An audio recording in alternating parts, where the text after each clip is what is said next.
Shalom, shalom, shalom mes frères et sœurs en Christ, shalom tout le monde.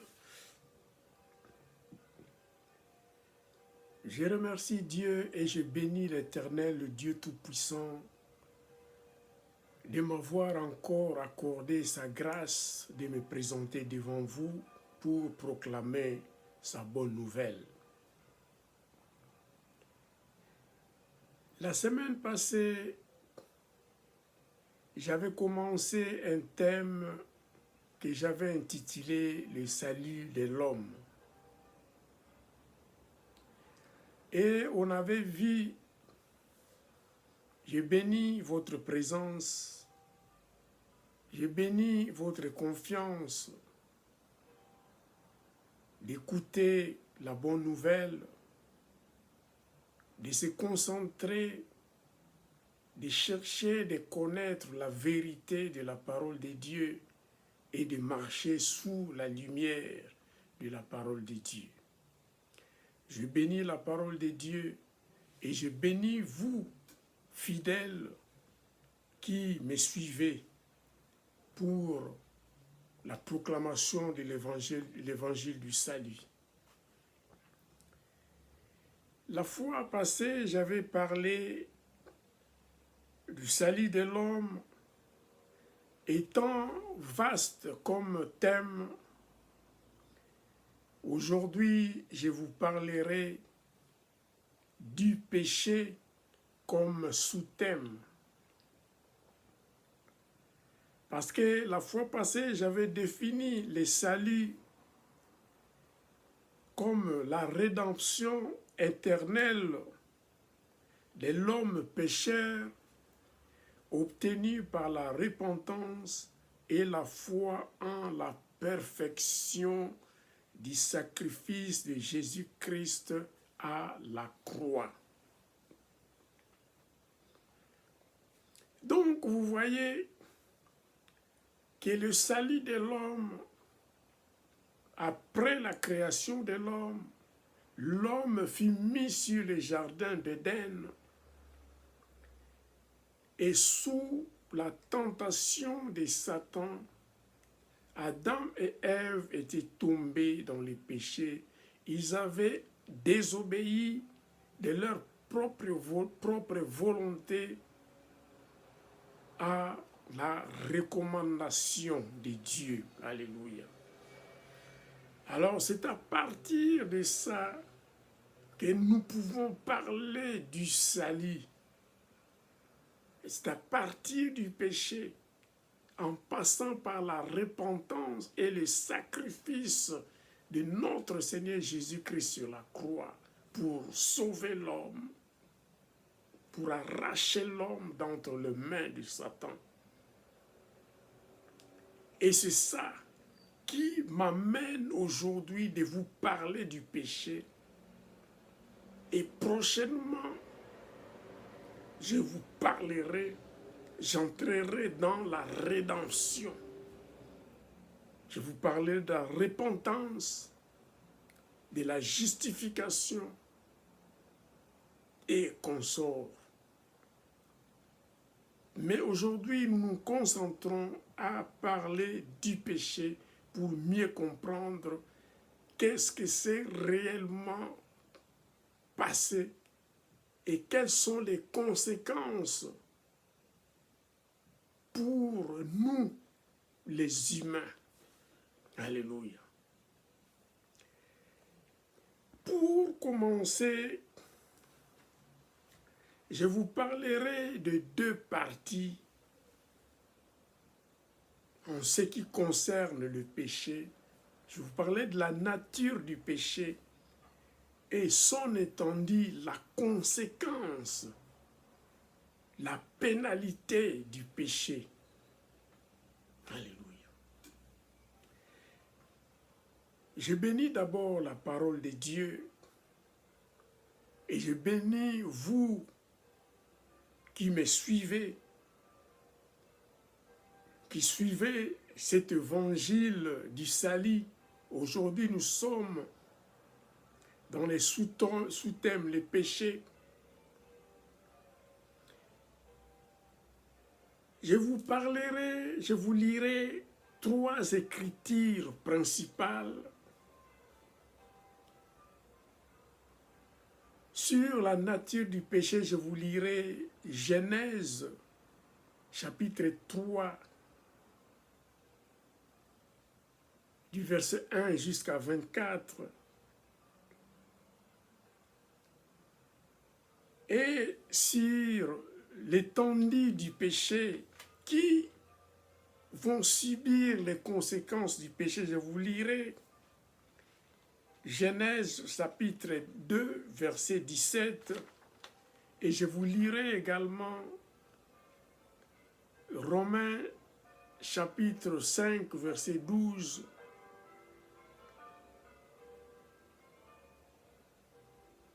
et je vous lirai également,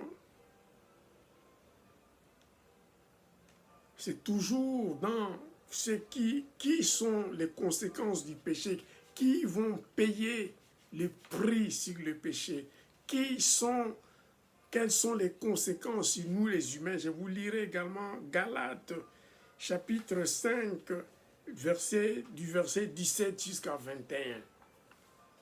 Alléluia.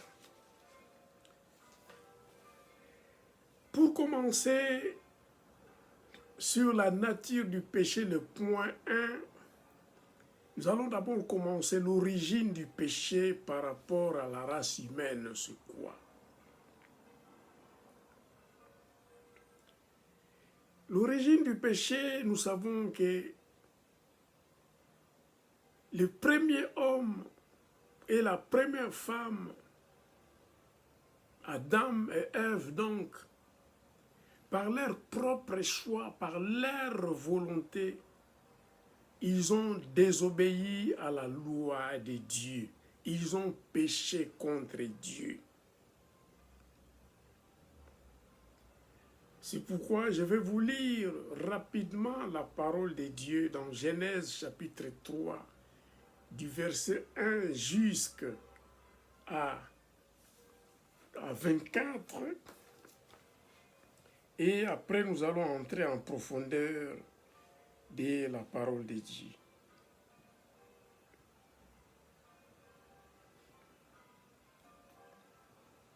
Alléluia. J'ai lu la parole de Dieu.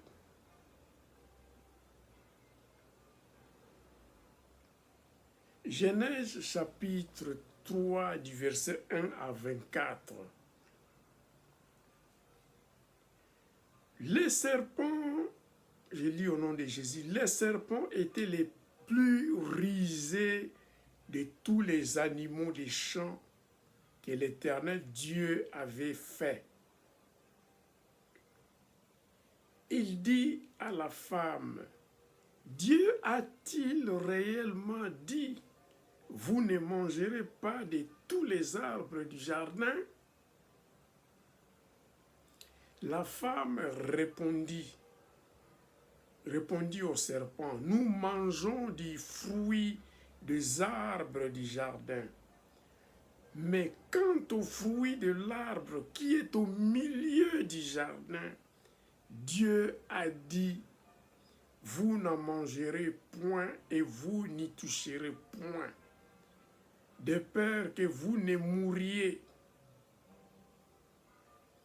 Alors le serpent dit à la femme, vous ne mourrez point, mais Dieu sait que le jour où vous en mangerez, vos yeux s'ouvriront et que vous serez comme des dieux, connaissant le bien et le mal. La femme vit que l'arbre était bon à manger et agréable à la vue et qu'il était précieux pour ouvrir l'intelligence. Elle prit de son fruit et en mangeant.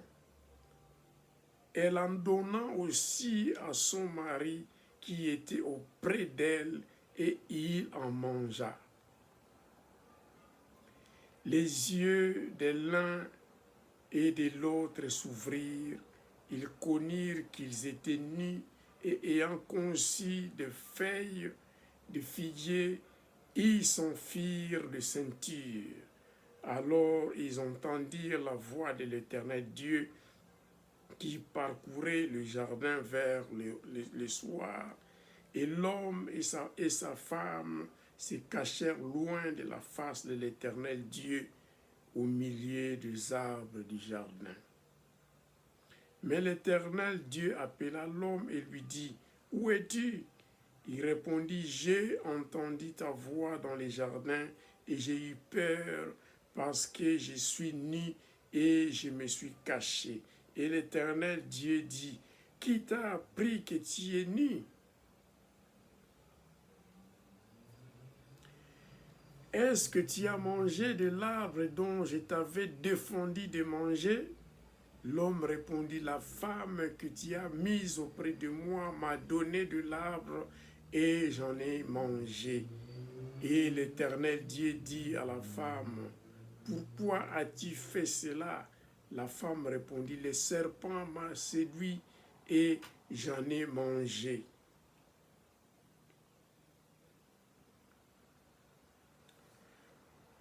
L'Éternel dit au serpent, « Puisque tu as fait cela, tu seras maudit entre tous les bétails et entre tous les animaux des champs. Tu marcheras sur ton ventre et tu mangeras de la poussière tous les jours de ta vie. Je mettrai l'inimitié entre toi et la femme, entre ta postérité et sa postérité. Celle-ci t'écrasera la tête et tu lui blesseras les talons. »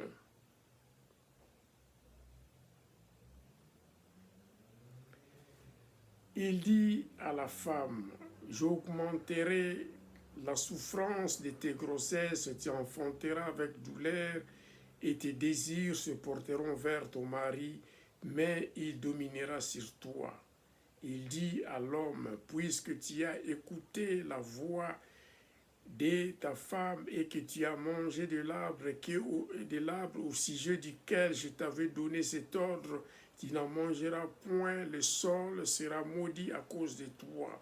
C'est à force de peine que tu en tireras ta nourriture tous les jours de ta vie. Il te produira des épines et des ronces, et tu mangeras de l'herbe des champs. C'est à la sueur de ton visage que tu en mangeras du pain, jusqu'à ce que tu retournes dans la terre d'où tu as été pris, car tu es poussière et tu retourneras dans la poussière. Alors Adam donna à sa femme le nom d'Ève, car elle a été la mère de tous les vivants. L'Éternel Dieu fit à Adam et sa femme des habits de peau et ils en revêtit. L'Éternel Dieu dit, « Voici l'homme est devenu comme l'un de nous pour la connaissance des biens et du mal. Empêchons-le maintenant d'avancer sa main, de prendre de l'arbre de vie, d'en manger et de vivre éternellement. » Et l'Éternel Dieu le chassa du jardin d'Éden pour qu'il cultivât la terre d'où il avait été pris. C'est ainsi qu'il chassa Adam et il mit à l'orient du jardin d'Éden le chérubin qui agite une épée flamboyante pour garder les chemins de l'arbre de vie. Alléluia. Ici, vous comprenez et nous comprenons, que Adam et Ève avaient désobéi par leur propre choix à la tentation du serpent qui est Satan, le diable. Alléluia. Le verset 3 et 6 nous dit, « La femme vit que l'arbre était bon à manger et agréable à la vue, et qu'il était pressé pour ouvrir l'intelligence. Elle prit de son fruit et en mangeant, elle en donna aussi à son mari qui était auprès d'elle, et il en mangea. » Donc, Adam, Ève était séduit par les serpents et elle avait pris les fruits parce qu'il était bon à manger, il était bon à voir aussi, et ça allait l'ouvrir l'intelligence. Donc cette séduction, cette désobéissance d'Ève et Adam était à côté de sa femme. Et lui également avait mangé le fruit, il avait désobéi ensemble avec sa femme, car la Bible déclare l'homme se unira avec sa femme et les deux deviendront une seule chair. Donc si les deux avaient mangé, donc c'est une seule personne, une chair avait désobéi. Donc Adam et Ève avaient désobéi à la parole de Dieu. C'est par leur propre volonté.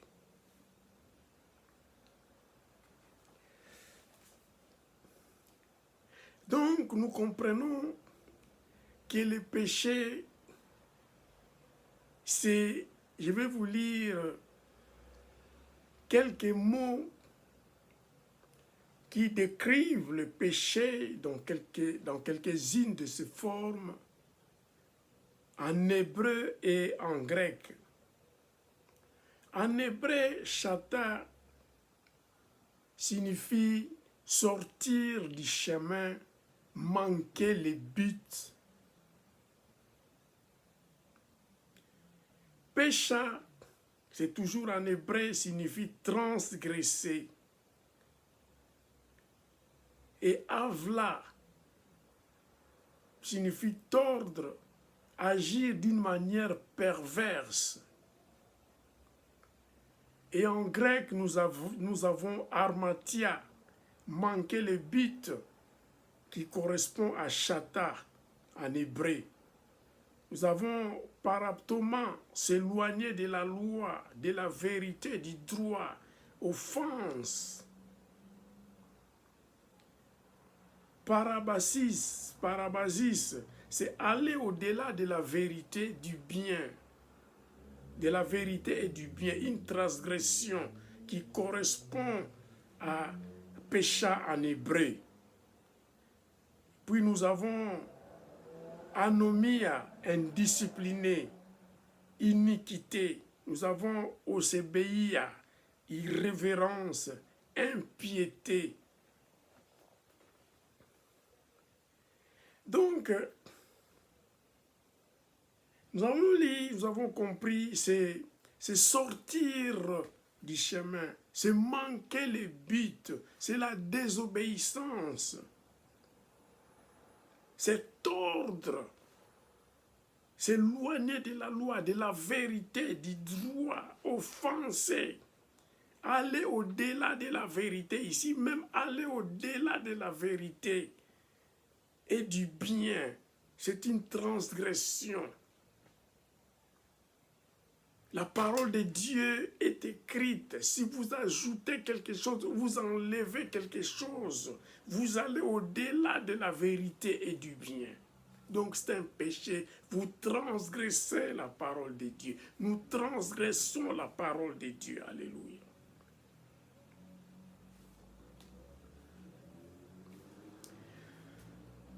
Donc le péché, au fait, sa définition est le manque de conformité ou la transgression de la loi de Dieu, la désobéissance à la loi de Dieu. Alléluia.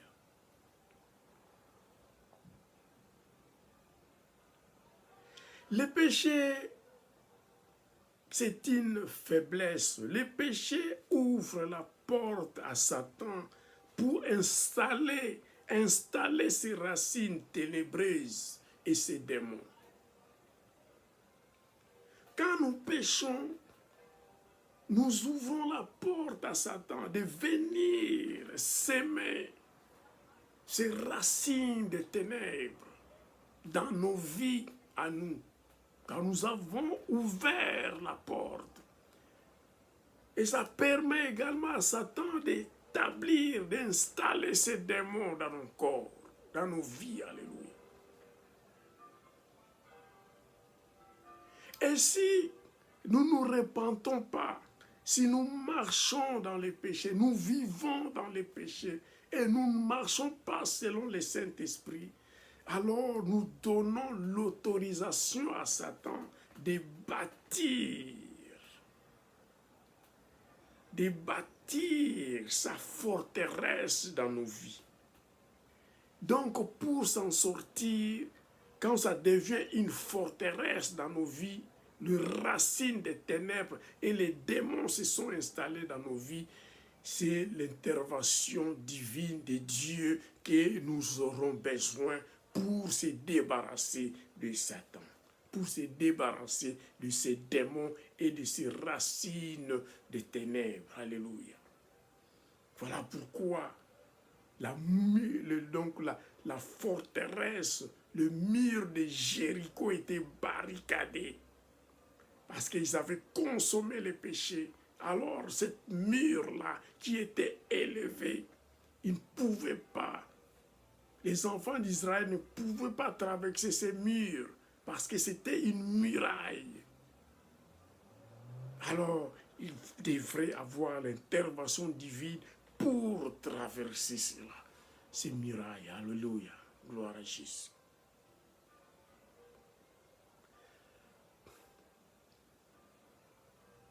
Le point B, c'est l'étendue du péché et sa pénalité. Ça touche qui, en fait, le péché? C'était Ève et Adam qui ont péché.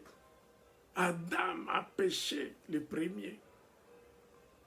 Mais ce péché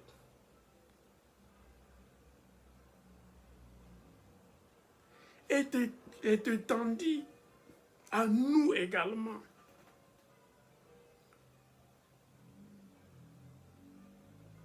Donc ce péché a des conséquences monstrueuses. La première conséquence, c'est la peine de la mort éternelle. La perte de communion avec Dieu, car la Bible déclare Satan, Dieu avait chassé Adam et Ève du jardin d'Éden.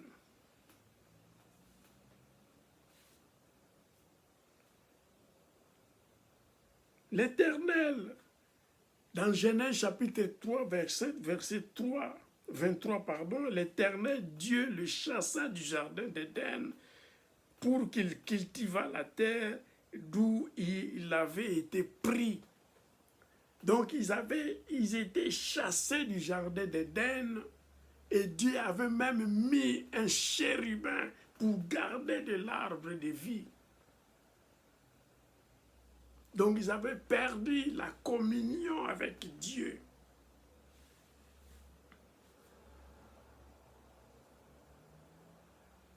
La suprématie des affections mondaines, l'homme en perdant cette communion avec Dieu, il marchera selon ses convoitises, selon ses désirs charnels. Ils seront affectionnés à des choses du monde. Car perdre la communion avec Dieu, c'est se pencher vers le diable, vers Satan. Et c'est Satan qui gère ce monde. Alors l'homme s'affectionnerait à des choses mondaines. La misère également accompagnera la vie de l'homme. La souffrance également. Un état misérable. La maladie, la douleur est entrée dans la vie de l'homme. Alléluia. Ce sont des pénalités qui touchent l'homme. Genèse 2, chapitre 2, verset 17 nous dit: Mais tu ne mangeras pas. Ça, c'était la loi que Dieu avait donnée à Adam. Mais tu ne mangeras pas de l'arbre de la connaissance du bien et du mal, car les jours où tu en mangeras, tu mourras. Donc ils avaient désobéi à la loi de Dieu. Dieu les avait prévenus, ils avaient donné ses ordres, ce qu'ils devraient manger, ce qu'ils devraient toucher. Ils avaient dit qu'ils ne devraient même pas manger ces fruits et de ne pas même toucher cela. Alléluia.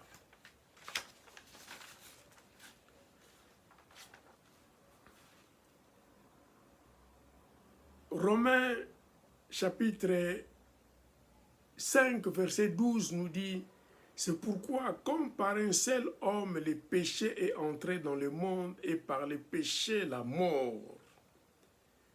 Donc par un seul homme, le péché est entré dans le monde et par le péché, la mort. À travers Adam et Ève, le péché est entré dans le monde et par le péché, la mort également nous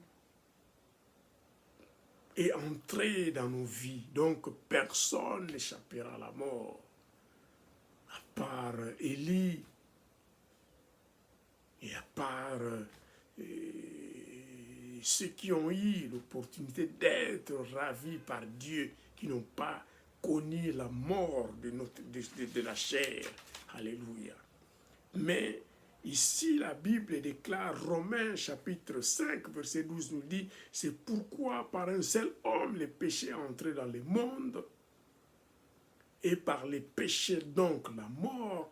Donc le salaire du péché, Romains 6, 23 nous dit, car le salaire du péché c'est la mort, mais le don gratuit de Dieu c'est la vie éternelle en Jésus-Christ notre Seigneur. Alléluia.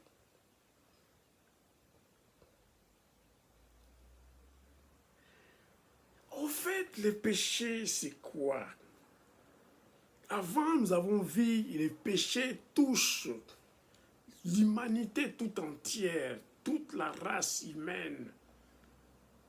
Nous portons ces péchés et transmis de nos parents, les premiers parents Adam et Ève, à nous, toute la race humaine. Le péché est entré dans nos vies et donc la mort est entrée à nous.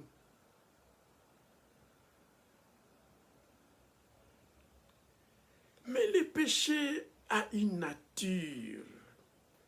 Le péché est naturel pour l'homme. Car nous sommes conçus par le péché, comme elle dit, le psaume 51, verset 5. Car je reconnais mes transgressions et mon péché est constamment devant moi. Ça, c'est le roi David quand il avait péché avec Bathsheba. Il confessait, il dit, je reconnais mes transgressions et mon péché est constamment devant moi. Donc c'est naturel que l'homme peut tomber, peut pécher, mais il ne faut pas vivre dans le péché. Il faut se repentir et notre Dieu est miséricordieux et prêt à nous pardonner. Alléluia. Le pardon, nous en parlerons quand nous allons entamer la repentance, non, la rédemption et quand nous entrerons à la repentance et nous verrons tout cela. Pour sortir du péché, il faut la repentance. La repentance, c'est une grâce de Dieu. Alléluia. Alors le péché, c'est naturel pour l'homme, pour l'être humain, c'est naturel.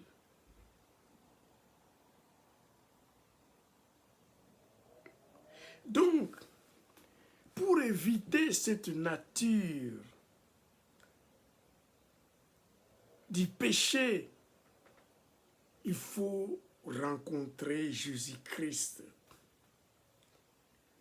Car toujours dans Romains nous dit, Romains 8, verset 7 nous dit, car l'affection de la chair est inimitié contre Dieu, parce qu'elle ne se soumet pas à la loi de Dieu et qu'elle ne le peut même pas.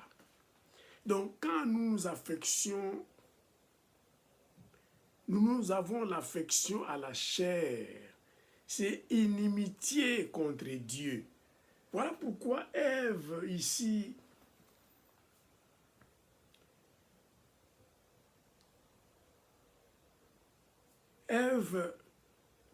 dans Genèse chapitre 3 verset 6, la Bible dit: la femme vit que l'arbre était bon à manger. Ça c'est charnel. Il oublie l'interdiction, la loi de Dieu qu'ils avaient dit ne regardez pas et ne touchez même pas, ne mangez pas cet arbre, le fruit de cet arbre, ne touchez même pas cet arbre. La femme elle-même vit que l'arbre était bon à manger et agréable à la vue, parce que l'homme aime voir. Si quelque chose plaît à l'homme par sa vie, alors l'homme s'attache à ce qu'il a vu. Nous avons l'exemple de Lot. Lot, quand Abraham l'avait dit, il ne faut pas que nos bergers et les bergers étaient bergers, se chamaillent. Il ne faut pas qu'il y ait querelle entre tes serviteurs et nos serviteurs. Et mes serviteurs et tes serviteurs. Alors sépare-toi de moi. Si tu vas à droite, moi j'irai à gauche. Si tu vas à l'ouest, moi j'irai à l'est. Si tu iras au nord, moi j'irai au sud. Alors l'autre regarda, il a vu l'étendue de l'eau, il a vu les arbres, il a vu la verdure, il a vu l'eau, donc sa vue, il a vu ce que les yeux l'avaient frappé, c'était intéressant, c'était frappant à ses yeux. Alors les désirs de la chair l'avaient attiré vers là. Et nous savons les conséquences de Sodome et Gomorrhe. Alléluia.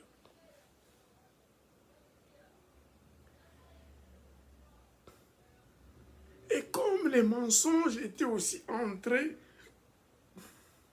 dans les oreilles d'Ève, toujours dans le verset 6 du chapitre 13 de Genèse, et qu'il était précieux pour ouvrir l'intelligence.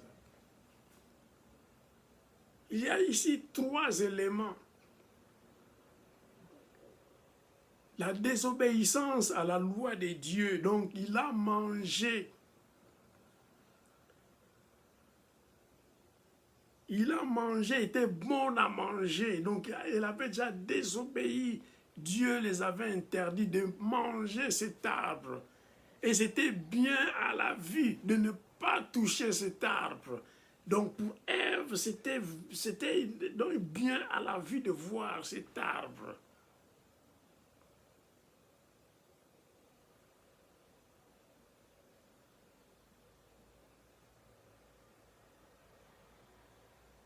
Et qu'il était pressé pour ouvrir les yeux.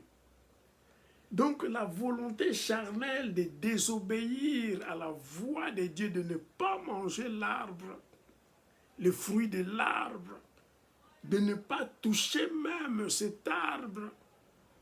En plus, le mensonge du diable, du serpent, qui les avait dit que ça va vous ouvrir, donner l'intelligence, ça va vous ouvrir les yeux pour connaître le bien et le mal. Alors, elle était encore plus attirée à cela. Ces 3 éléments. La désobéissance à la loi de Dieu. Ne pas manger, ne pas toucher, mais elle a touché, elle a mangé, ça a plu à ses yeux.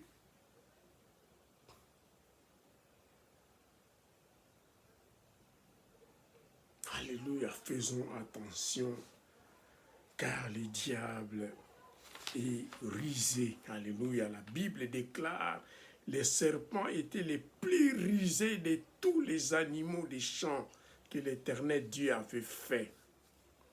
Donc il est le plus rusé, il sait comment détourner en mentant, en passant les mensonges à nos oreilles, qui peut nous plaire aussi si nous ne marchons pas selon le Saint-Esprit. Alléluia.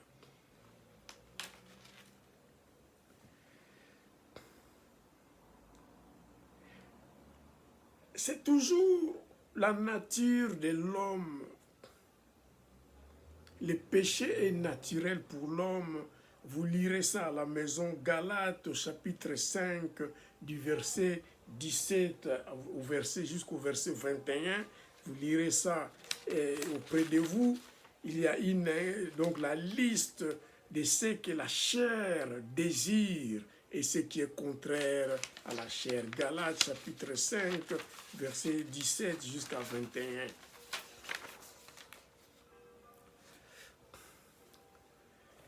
Toujours les retombées du péché, les conséquences du péché, qui paieront ce prix? Tous les hommes, nous tous, sans exemption, tous, tous les hommes sont pécheurs, donc sujets à la même pénalité que celle concourue par les premiers péchés. Alléluia.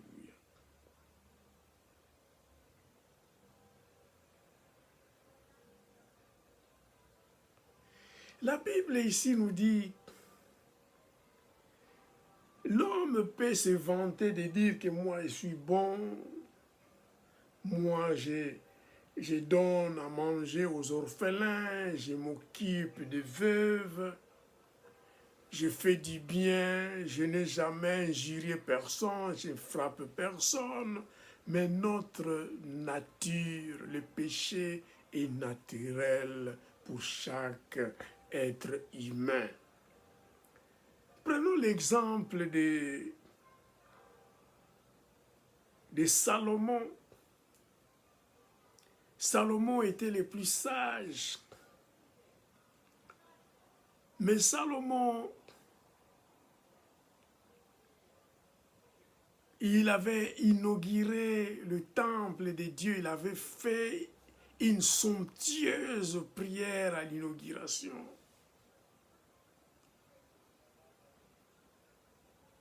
Mais il était le premier à tomber au péché, à l'adultère, à la polygamie. Donc c'était au-delà de lui parce qu'il vivait selon la chair. Alléluia.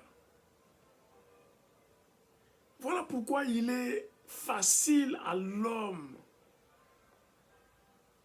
de condamner ce que lui, il peut voir comme péché chez les autres. Voilà pourquoi Jésus disait, si tu vois une paille dans l'œil de ton collègue, mais enlève d'abord quelque chose de plus grand qui est dans ton œil d'abord.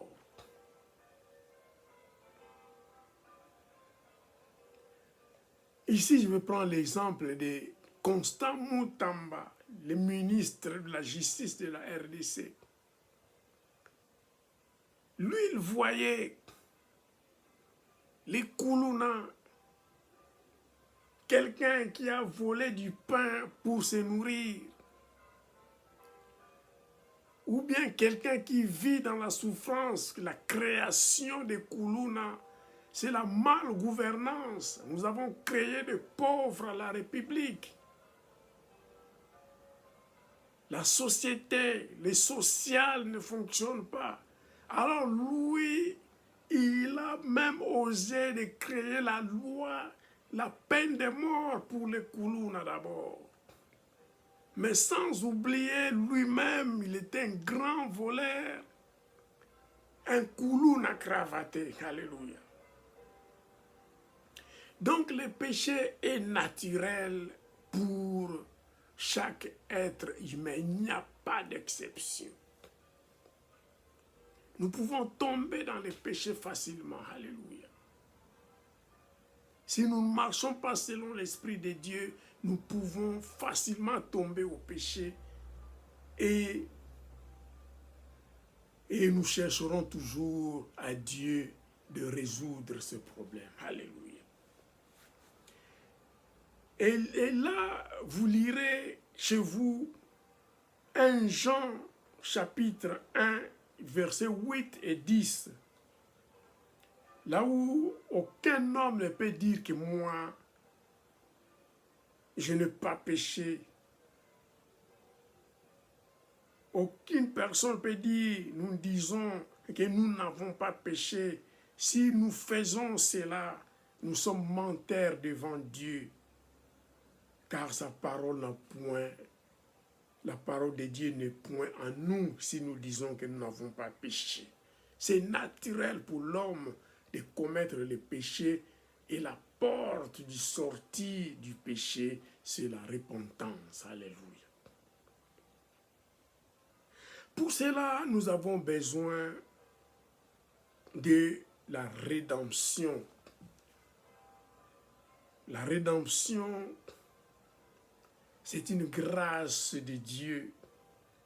Il avait donné son unique fils, Jésus-Christ de Nazareth, de mourir sur la croix pour nous sauver, pour la rémission de nos péchés par le son sang versé sur la croix pour nous.